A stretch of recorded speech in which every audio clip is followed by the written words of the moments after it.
Good afternoon, everybody. It's great to be here. We've got a terrific panel for you to keep you wide awake after you've just had your lunch. So I want to quickly introduce them and get right into it. We're talking about GigaScale clean energy activities, and it's terrific that we've got two business leaders, Steve Skarda here on my immediate left, and Rob Mosher. Steve is with Procter & Gamble, Rob with National Grid. We've got next to Rob, Ryan Opsal, who's here from the state of Maryland, which has also ambitious clean energy goals. And finally, we've got Ryan Martel from CERES. CERES works with many businesses and many investors who are also interested in large-scale clean energy goals. So we've got a good panel for you, and we're just going to jump right into some Q&A. Steve, I'm hoping you can start us off by just talking about what are Procter & Gamble's clean energy goals, and why does a company like Procter & Gamble set them? Sure. So we actually have two goals that we're working against. We have a 2020 goal to reduce our greenhouse gas emissions, absolute Scope 1 and Scope 2 greenhouse gas emissions by 30% versus 2010. That's a science-based goal. So if you haven't heard folks talk about science-based goal, there's this Science-Based Targets Initiative, and really what it means is we're aligned with what science says we need to be doing to achieve greenhouse gas emission reductions. The second one, so we actually have this new program we just announced, it's Ambition 2030. The climate goal associated with that is to cut our greenhouse gas emissions in half by 2030. So those are our primary climate goals. The reasons why they're important to us, there's actually like two things I guess I'll hit on in terms of why that's important. The first one, and this has really been the case as long as P&G's been around, but we have a responsibility. We have operations in 70 countries. We sell products in 180 countries, and it's really just core to who we are. We actually had our first climate change position statement all the way back in 2006. We've had greenhouse gas reduction goals that entire time.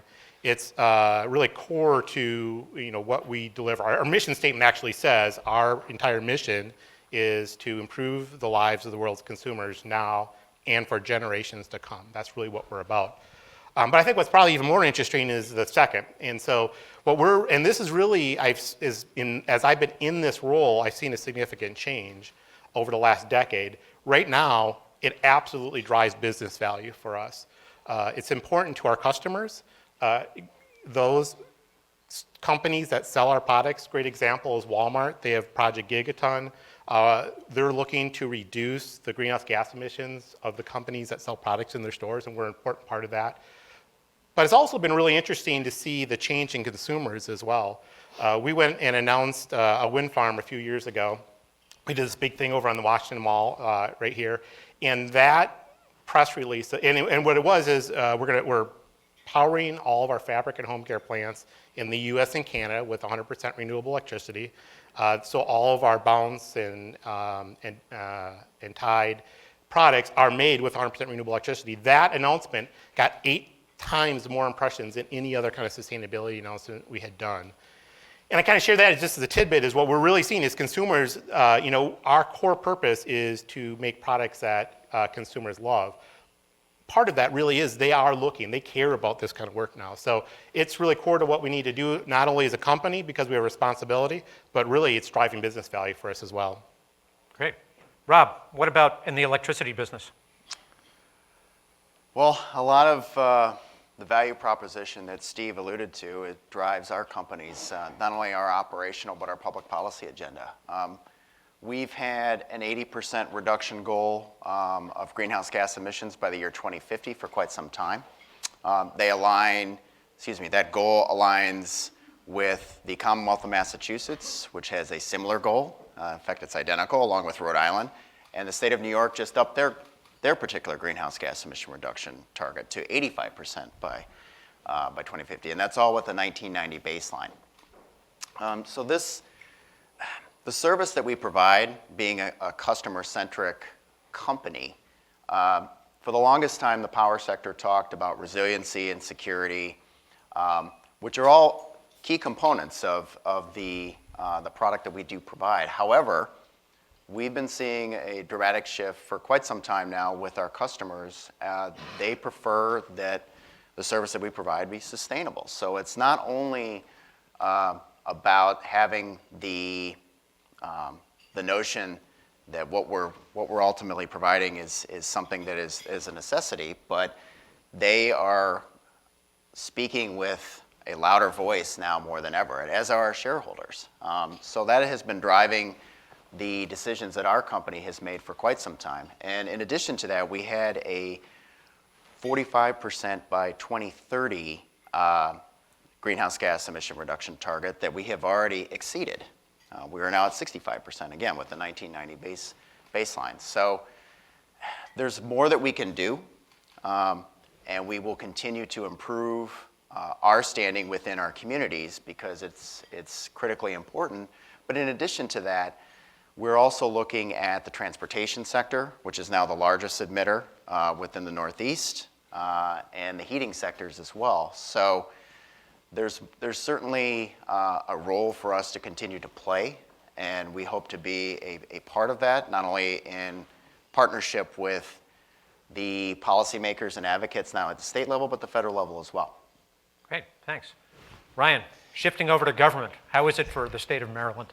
Well, I know many of you here probably come from states where you have renewable portfolio standards, and we, of course, have similar in the state of Maryland. Just this year in the 2019 legislative session, our renewable portfolio standard was actually increased to 50% by 2030, and this is supposed to be for renewable energy. And that also includes carve-outs for solar and wind. And then, a month or two after that, Governor Larry Hogan put us to work on a plan to come up with a 100% clean energy by 2040. And this is, of course, just in the simple recognition that we do have some very serious emissions goals that we do need to meet. We need to meet them sooner rather than later.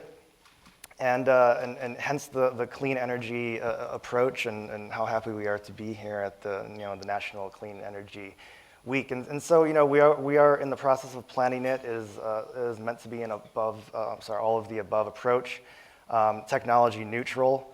We are looking at carbon capture, utilization and sequestration. We are looking at hydro. We are looking at combined heat and power, which I think is very underutilized, not only in Maryland, but also throughout the country. So right now, it's just all of us in Annapolis trying to work out the best way forward. Great, thanks. Ryan, does this sound consistent to, from what you're seeing other people in the business community are up to? Yeah, absolutely. I mean, there's been an absolute explosion, proliferation of these sorts of goals and targets across not only companies within the US, but globally. And of course, at the state level, the ambition has rapidly increased for policymakers. So if you don't mind, I could share just a couple facts. Apologies if I need to refer to my notes for a minute, but the global, Bloomberg New Energy Finance has announced that the global PPA, power purchase agreement market for clean energy in 2019 will be about 13.6 gigawatts. That's just for corporate purchases, which will be a record over last year's number, which was also a record. There are 195 companies, major companies around the world that are members of an initiative called RE100, which requires or voluntarily companies agreed to source 100% of their renewable electricity or electricity from renewables. And with Climate Week happening in New York, there have been a number of new announcements. So we see the Target recently set a new target, pun intended, of course.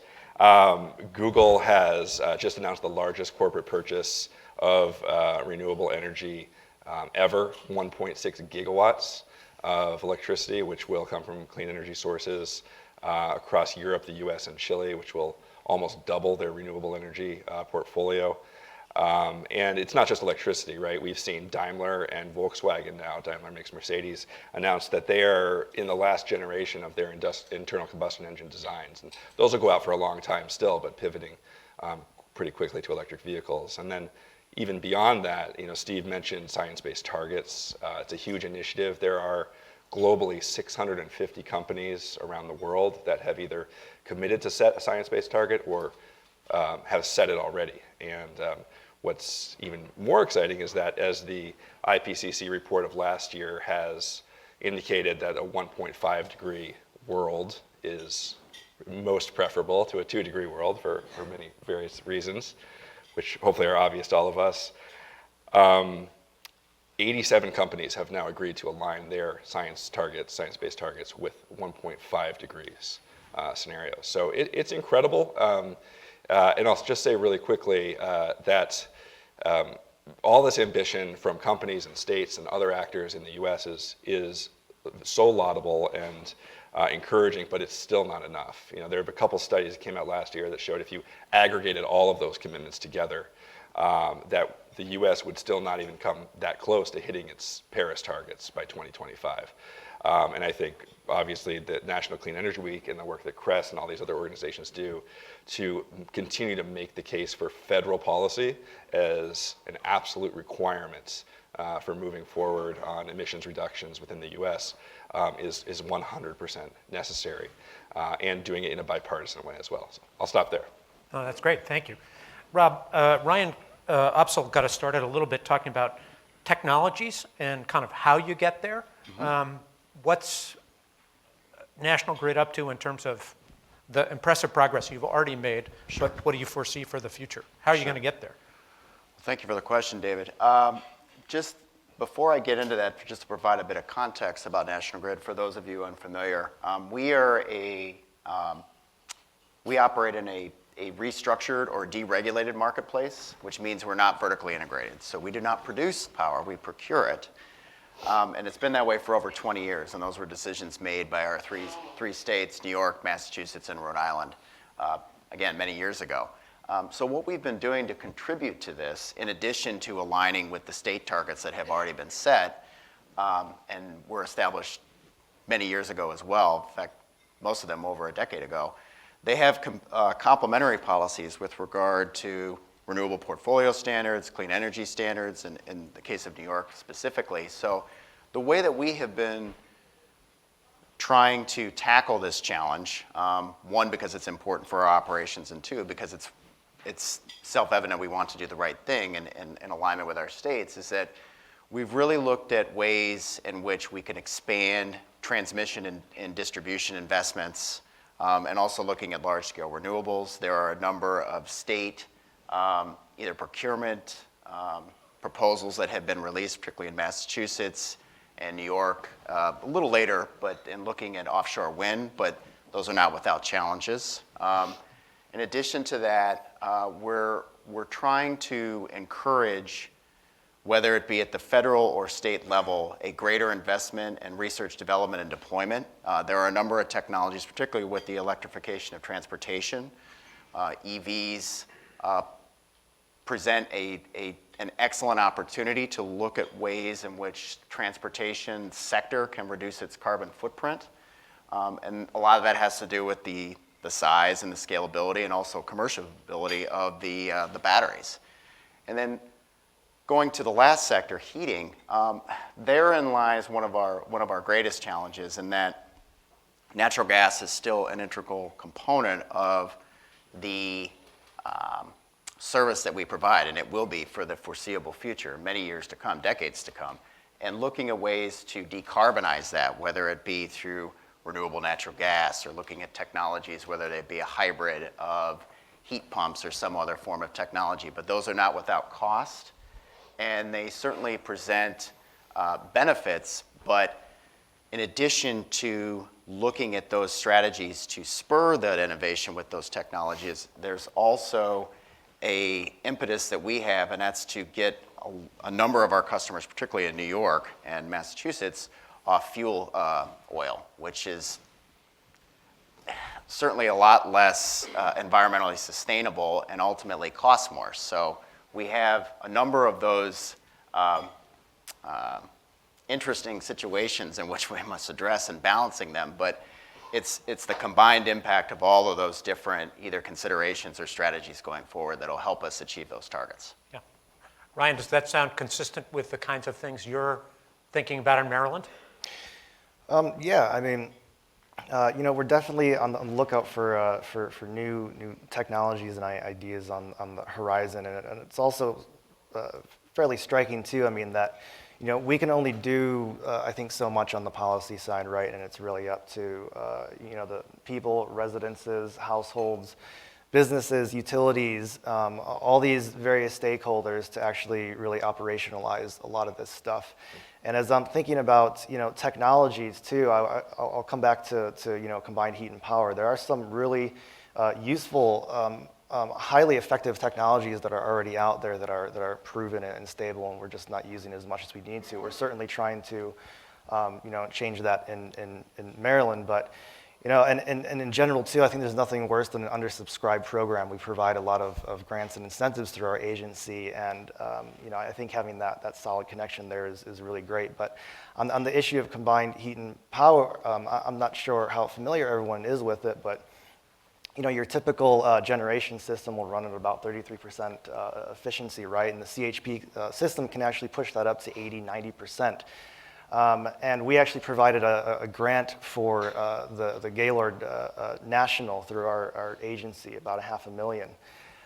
And they got money from other places as well. And they have a full-blown CHP system right there on site. It's about 6 megawatts. They have 3 2-megawatt natural gas generators there. And they're able to meet 89% of their load on site through that additional CHP augmentation, which means they only need to actually dip into the local grid for about 11% of their consumption. And I don't know if any of you are familiar with the Gaylord resorts, but these are massive facilities, absolutely massive with huge space heating, cooling loads, water. And so to be able to meet that type of load mostly on site is quite fascinating. So I would say for technologies, there's really a lot of stuff out there that we could already be dipping into to really accelerate what we're all trying to achieve. That's great. Steve, I know you've talked about heat before, but what are you thinking about in the way of technologies and how you're going to achieve the targets you have? Well, I love the fact that Ryan talked about efficiency. I appreciate you talking about that because I don't think we talk about that enough. We have 2 really big goals that we're driving against to achieve our greenhouse gas reductions. One is renewable energy. So we do have a goal to use 30% renewable energy by next year, and we're on track to deliver that. And it's part of that Emission 2030, which said we're going to use 100% renewable electricity, so we're part of RE100. And that is really an important part of delivering our goals, because efficiency alone won't get us there, so we do need that renewable energy. But energy efficiency is a thing we don't actually talk enough about, and I wish we could talk more about it. It's not that exciting in terms of it doesn't grab that many headlines, but it's such a big deal to us. I mean, there's just the business part of it, which is we've reduced or improved our energy efficiency by over 20%. Last year, that was $100 million of savings to our company versus the efficiency that we were at in 2010. And in 2010, we were in a good place. So it drives business value. But if I think about the end game, the long term, so we have a vision to use 100% renewable energy. And let's say when we get there, if we get there and the community around us is not also there, we're going to be taking renewable energy away from other places where it could be. So like the strategy is, for companies is lead, help bring new capacity online, but then ultimately that's really not the end game. Really, we want to be reducing the energy we use. Ideally, we'd use no energy, but drive it down to the very lowest we can, and then help support so all of our communities where we live and work, that all of us are then getting onto renewable energy and reducing the bigger footprint. So really those are our strategies. It's renewable energy and efficiency, but I appreciate us talking about efficiency because that is really a big focus of ours as well. Ryan, is this what you hear from other companies as they talk about how they're moving forward? Yeah, absolutely. I mean, there are, I didn't neglected to mention that there are major initiatives around energy efficiency as well that people are pushing forward to double their energy productivity. To Steve's point, they're not as sexy, and so like the subscription to these campaigns are much lower, but they need to grow rapidly. But I also want to, I guess, maybe counter a little bit of what I said before is there are leaders and very impressive leaders in the corporate space. And there are still laggards, of course. There are many. There are, I think, a study that CERES did with some other folks, I think actually with DGA, found that about half of the Fortune 500 companies have some sort of renewable energy efficiency, greenhouse gas emissions goal. So there's still a lot more to go, right, in that space. So we have amazing leadership coming from a number of companies. And I think where we need to go next, obviously increasing that ambition and looking at it from a business perspective. But as these companies are trying to enact their goals and meet their goals, and I think that National Grid and Procter & Gamble are great examples, they're going to need to engage even more in policy advocacy to try to support policies that will help them implement those goals, not only for the companies themselves, but for ultimately the end goal of all of this is emissions reductions. And so it's going to be really, really important for companies to step up even more and more along the lines of these great leaders to do that and come to Capitol Hill or come to state houses and continue to make that case emphatically and over again. Yeah. Well, I think your point about the companies having substantial numbers of companies having greenhouse gas targets and other clean energy goals is true. We did a study last year just looking at manufacturers. And of the 160 companies that we looked at, these are manufacturers that include people like Procter & Gamble. 79% of them have a greenhouse gas target. I thought that was a really remarkable number because I think there's so much dialogue out there that suggests that, well, somehow addressing climate change is inconsistent with having a competitive manufacturing sector. And indeed, we have a very competitive manufacturing sector that also wants to solve climate change. So that's a really impressive thing.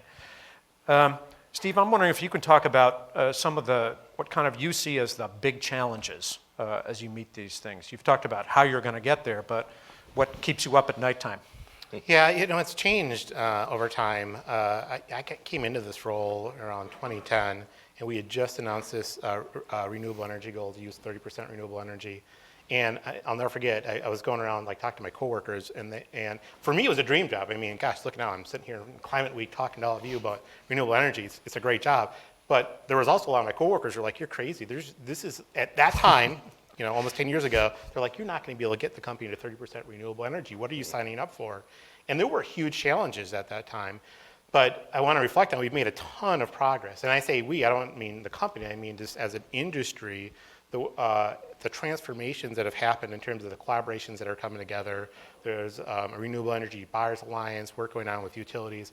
And a lot of that has all been focused on electricity. So there's been just, in 2010, and we talked about how do we use more renewable electricity and do it in a way that's good for our business. That was really tough. We really had no idea how to do that. Fast forward to today, and I think folks are starting to say it's actually pretty easy. I mean, the costs have come down. Utilities have really been moving to a place where they can deliver products to us. But the challenge, so I guess I'm getting to your question. The challenge and the thing that still keeps me up at night is, and tonight, is the thermal component, right? So we actually, and I don't think we're alone in this from a manufacturing standpoint, 75% of our energy consumption is actually still thermal. So we're going to get to 100% renewable electricity, but that's only going to take us so far. Half of our greenhouse gas emissions still come from thermal needs.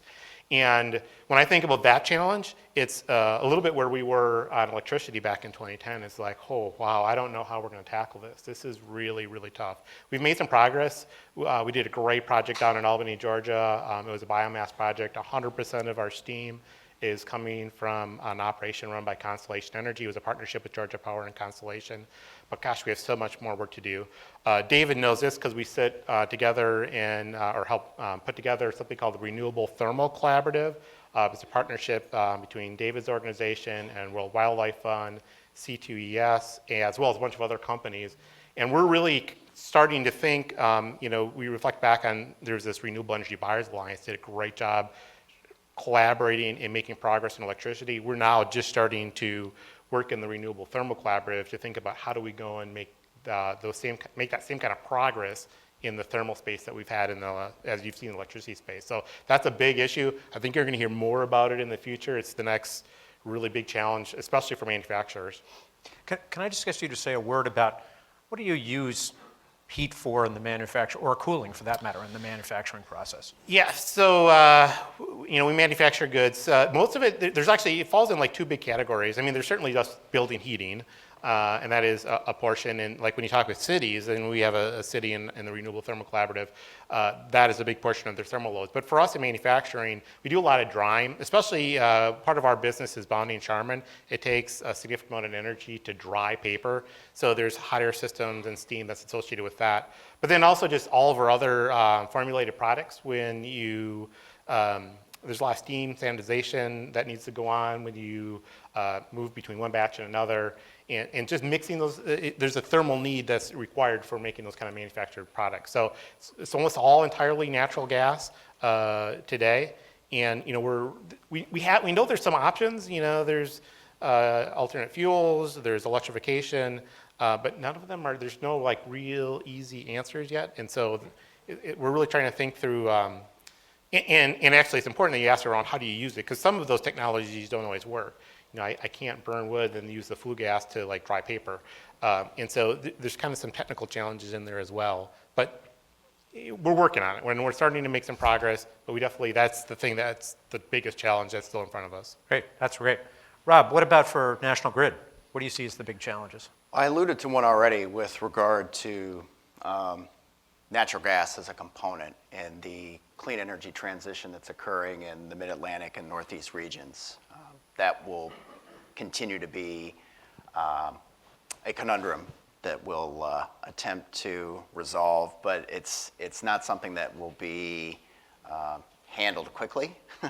I will say that we've actually, in addition to forming our own policy agenda and how we're ultimately going to meet the requirements of our states and the mandates that have been delivered by our regulators and our customers' preferences, we have conducted our own analysis internally, in part with other stakeholders, to determine what an 80 by 50 greenhouse gas emission reduction target would mean for further decarbonization. We call it the Northeast 80 by 50 pathway. It's a bestseller. We're going to be continuing to expand upon this, but what it did was it looked at what kind of targets we would need to meet, even going a bit further back, and then looking at a halfway target, and that what would it mean to reduce our greenhouse gas emissions 40% by 2030. Given the existing technologies, we view this as a policy problem when it comes to the power, the transportation, and the heating sectors. That includes getting roughly 10 million electric light-duty vehicles on the road for that halfway point for the transportation sector. And then we're looking at roughly a third of energy-efficient retrofits when it comes to the building sector, and also looking at what we do within the power sector, and that we need to have renewable electricity increase from roughly 45% at the present time to around 66, 67%. And again, that's just the halfway point. So to get to 2050, we're looking at a way or a path in which nascent technologies have not matured to the point, and that's why it's so critically important that we continue to stay not only committed, but also work with a lot of these other stakeholders and engage in those partnerships so the private sector, i.e. National Grid and other stakeholders, can continue to innovate and seek those solutions to ultimately hit those targets. And I think you said it before, but if I'm not mistaken, you've got a focus on heating also in the Northeast. You mentioned the fuel oil, but it sounds like that's going to be an important component also. Absolutely. It's exactly right in that we still have too many customers on heating oil. But in order to convert them, we need to expand the number of gas conversions. And that is not something that's as popular with regard to certain constituencies or just sentiments within the general public. So that is also a challenge. And then in order to continue on this trajectory, we need to continue that process. And the most cost-effective way is to expand the growth in gas.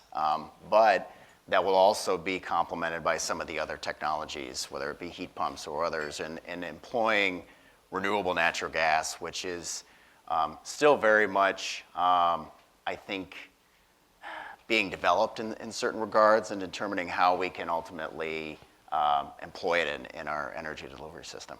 Yep.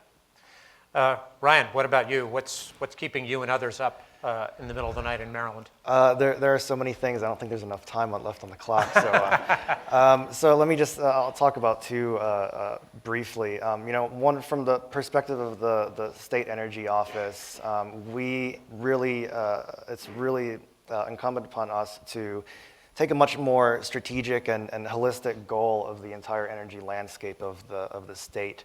And so one of the things we're looking at right now is one, variable generation on the grid. How are we going to actually manage that and handle it going forward? And kind of connected to that is how do we get these various types of distributed energy products onto the grid as well, and how is that going to impact the grid? Where is it going to be beneficial to the grid, to the utility? Where are we going to have complications for interconnection and increased costs or decreased costs? These are all things that we are really trying to confront and work through right now in the state. And the other one too that I would point out is, especially when it comes to solar and large utility scale solar, is Maryland, we're a relatively small land poor state, and so we have a lot of land use issues.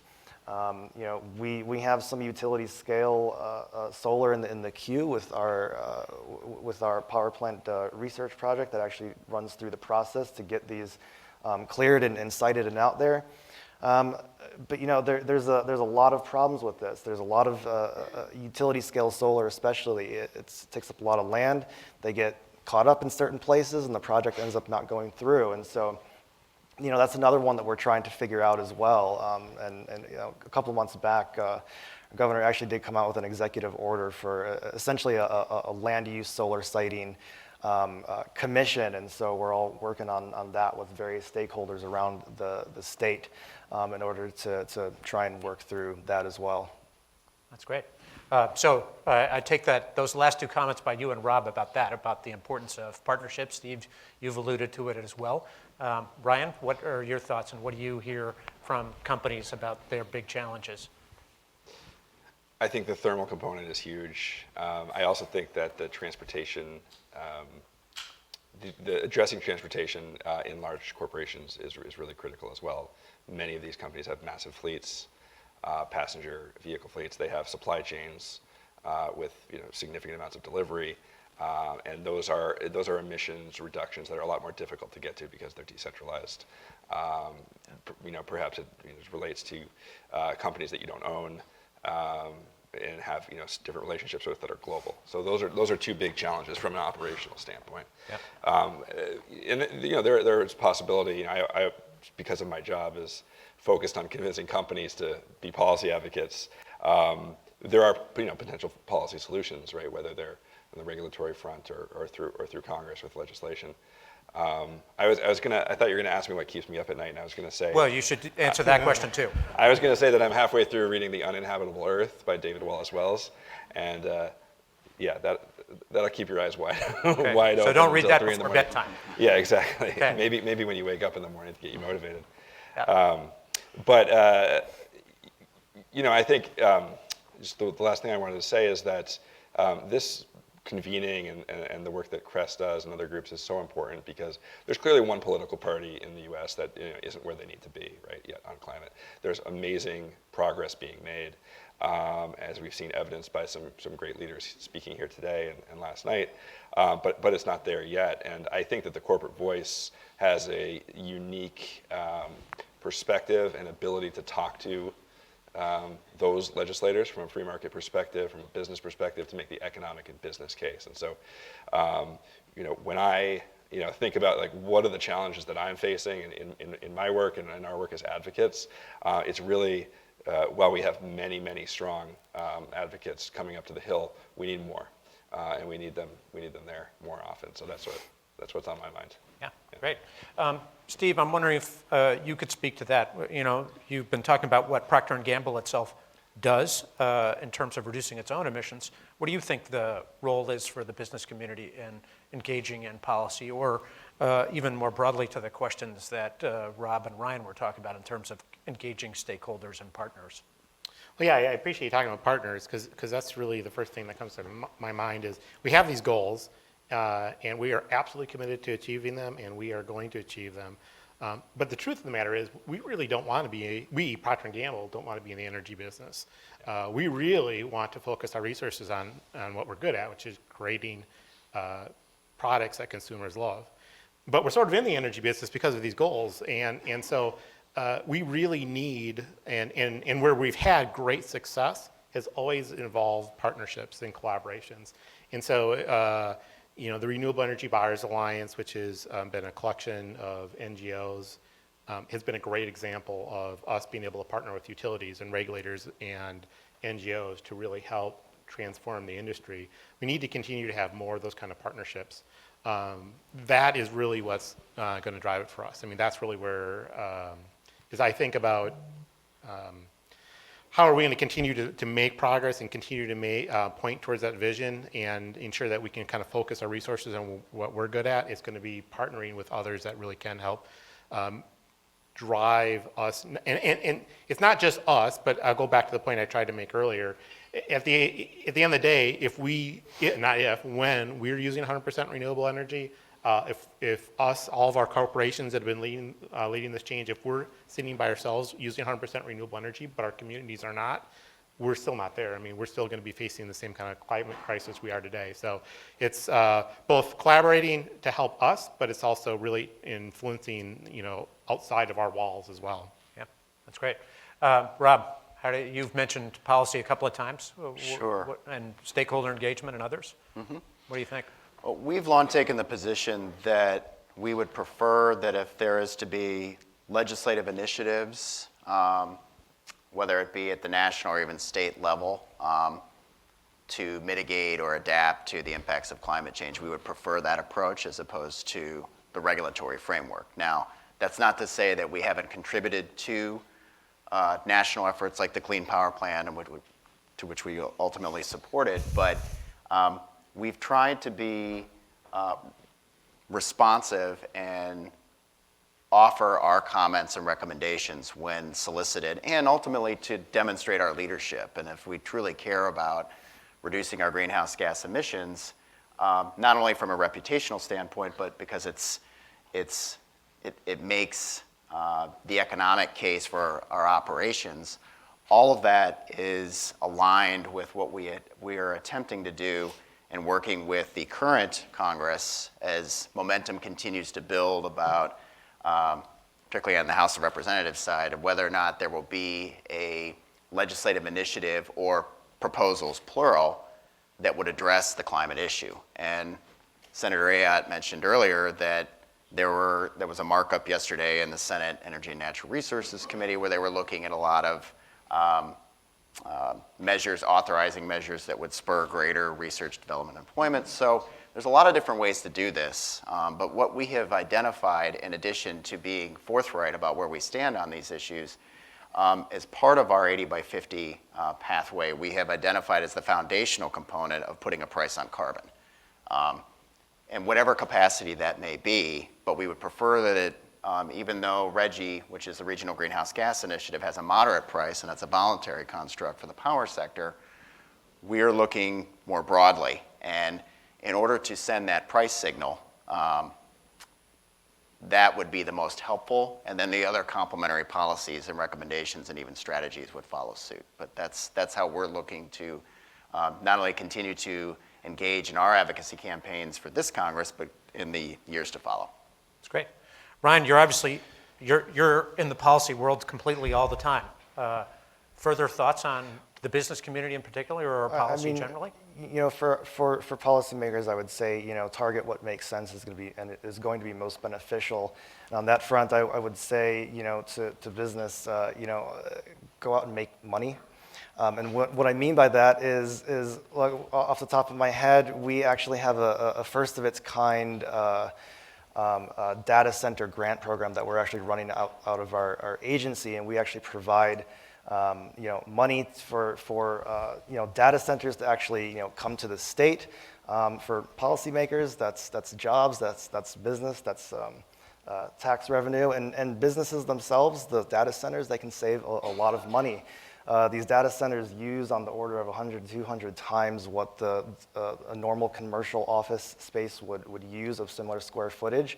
And we have one data center that went in and they ended up saving over half on their electric bill.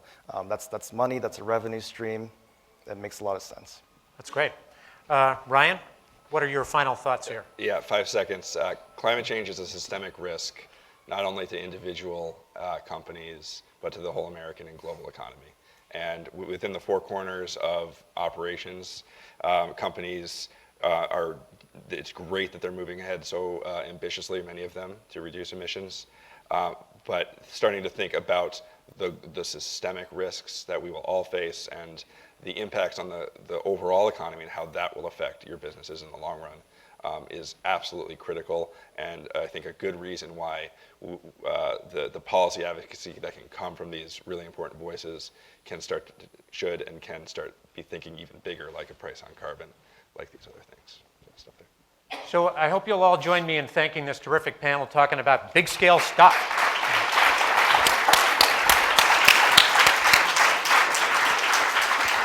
I think we're out of here.